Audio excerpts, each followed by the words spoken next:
ज्यादा मांग कर ली, लेकिन पिता सिर हिला करके कहेगा नहीं बेटी, ज्यादा कुछ नहीं मांगा, छाती से लगा लेगा, बहुत छिपाने की कोशिश करेगा, लेकिन वो बात नहीं छिपेगी। बेटी आखिर समझ ही जाती है, पिता भला रो क्यों रही हो तुम? तो बेटी जब ये पूछेगी कि पिता रो क्यों रही हो, तो पिता के मुंह से सिर्फ एक ही बात निकलेगी, बेटी ज्यादा कुछ नहीं मांगा, लेकिन मैं सोच रहा हूं कि 4 महीने बाद, 3 महीने बाद तू पराई हो जाएगी, तेरे सिर से मेरा अधिकार छूट जाएगा, तू पराई हो जाएगी लाडो।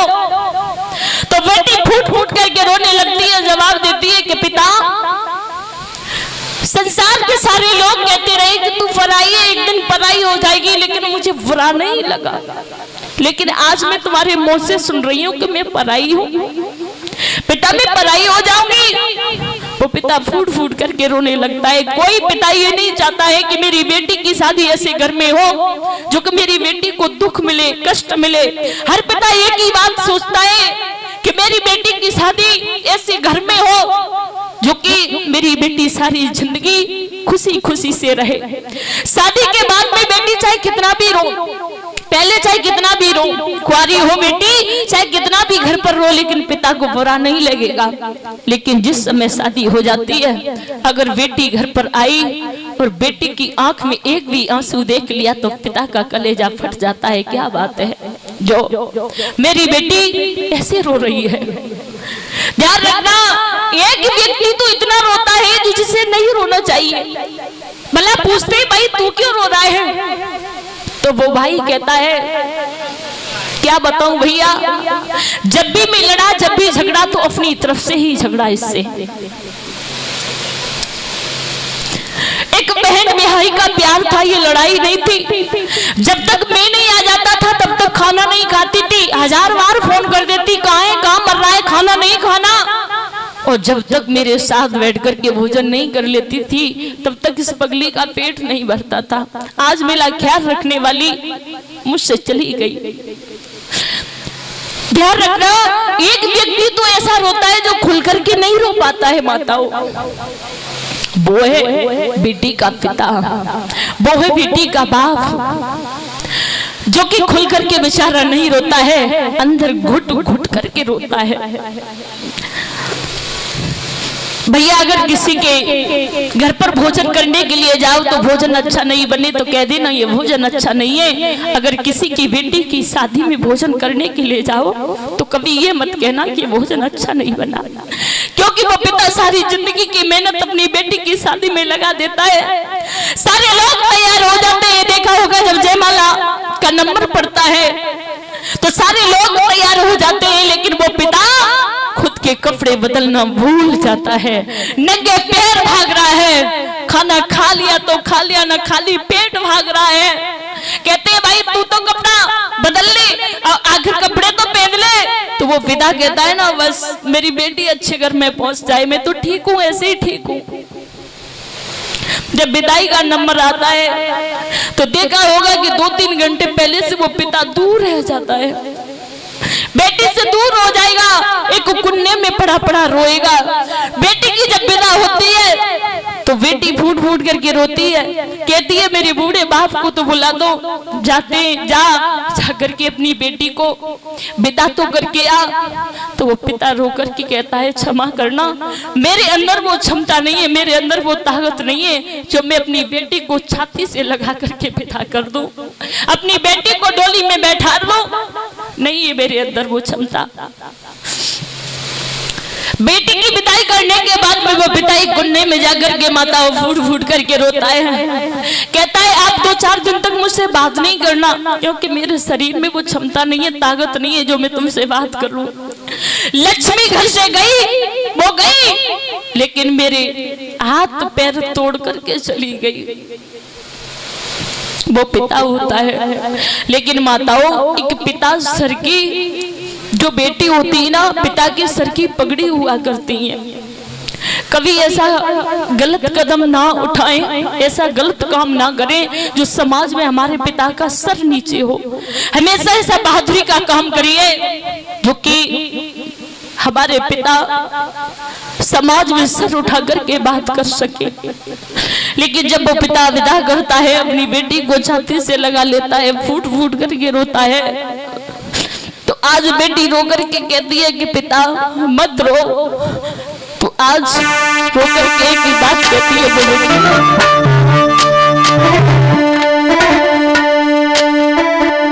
रो करके एक ही बात कहती है। पिता कहता है बेटी तू जा रही है मुझे छोड़ करके, जाने के बाद में अपने सास ससुर अपने पति का ख्याल रखना। बेटी रो करके कहती है पापा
अपनाना पड़ता है।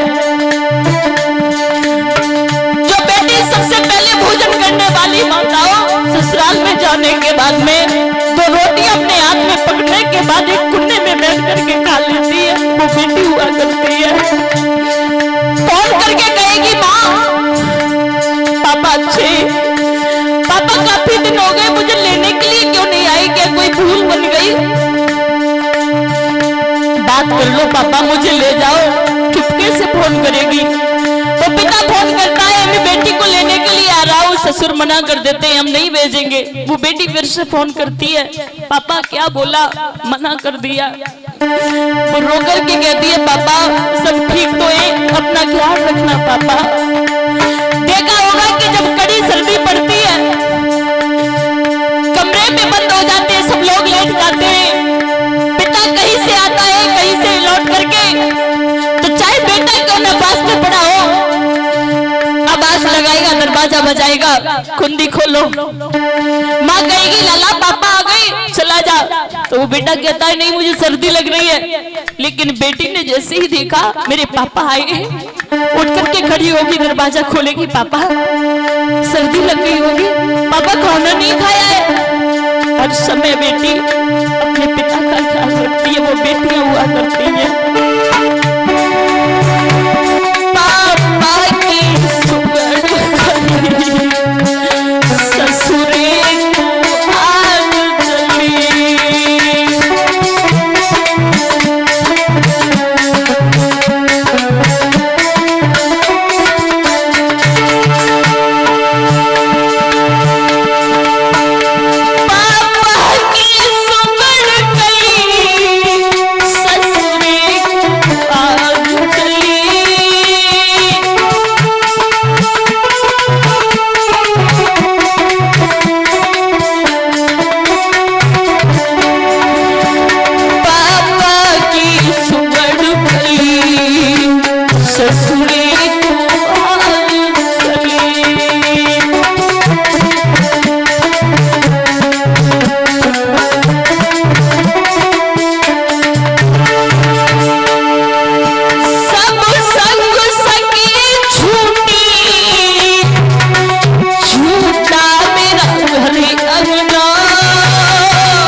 साथ में खेली सब संग सके छूटे, छूटा मेरा घरे अंगना,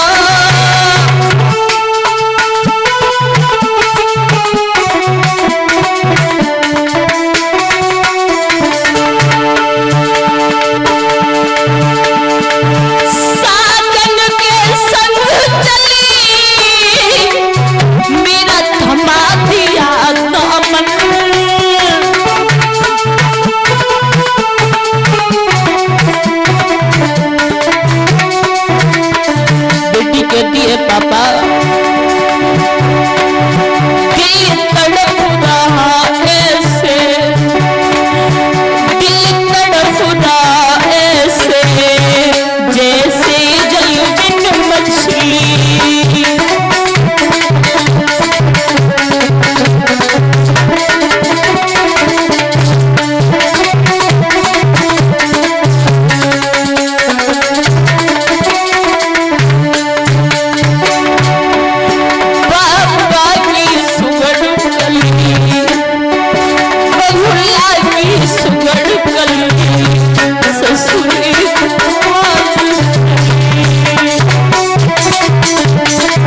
वो बेटियां हुआ करती हैं जो हर समय हर वक्त अपने पिता का ख्याल रखती हैं।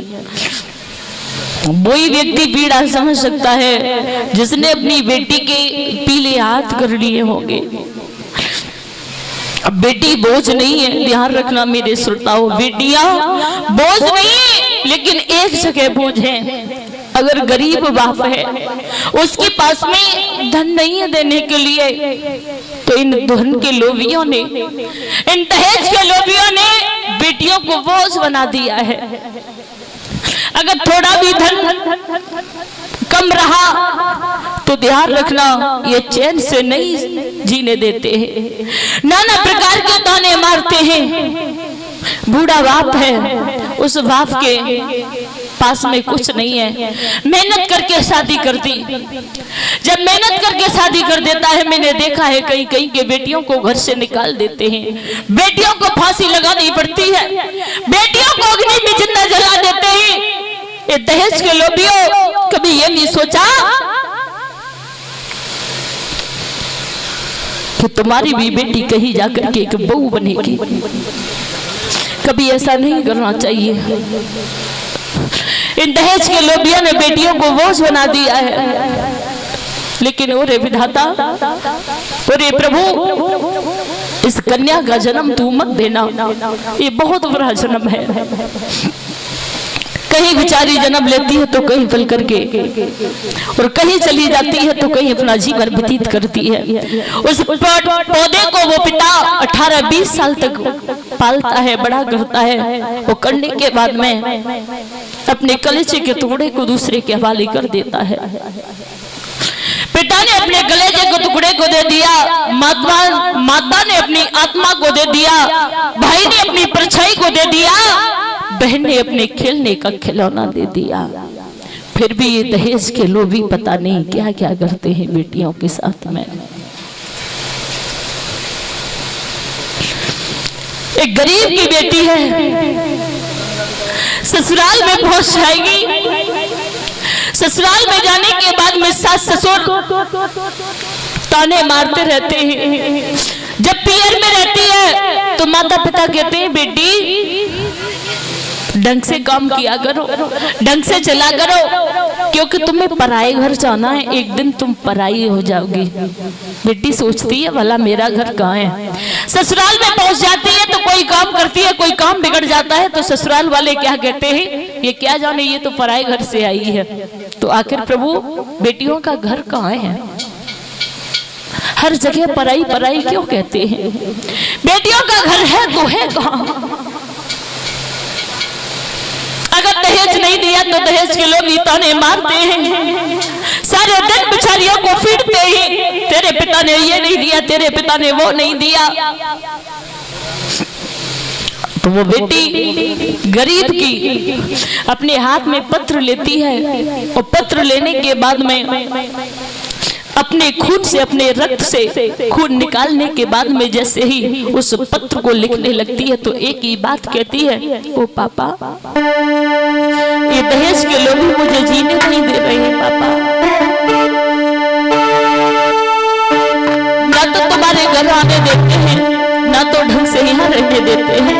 रो करके की बात कहती है, पापा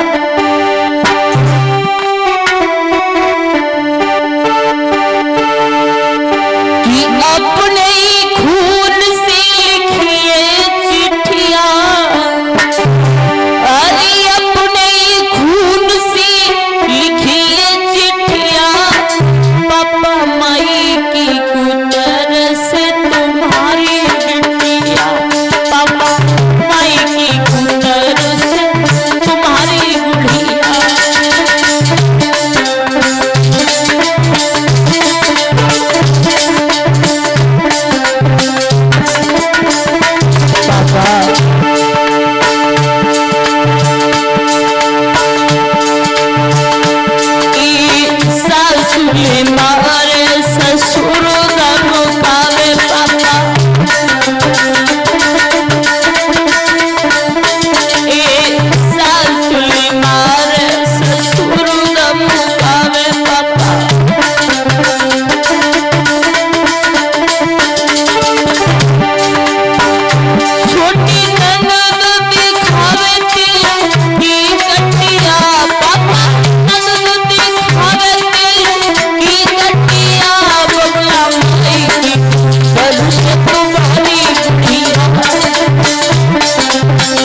भैया ये कन्या बोझ नहीं है, कन्या तो वो करके दिखाती है, बेटियां वो करके दिखा देती हैं जो बेटे करके नहीं दिखाते हैं। तो मैं श्री सुखदेव जी महाराज वर्णन करते हैं गेही उत्तरानंदन परिषद, राजा हिमांचल को बहुत बड़ी खुशी हुई कि मेरे घर में एक कन्या का जन्म हुआ है।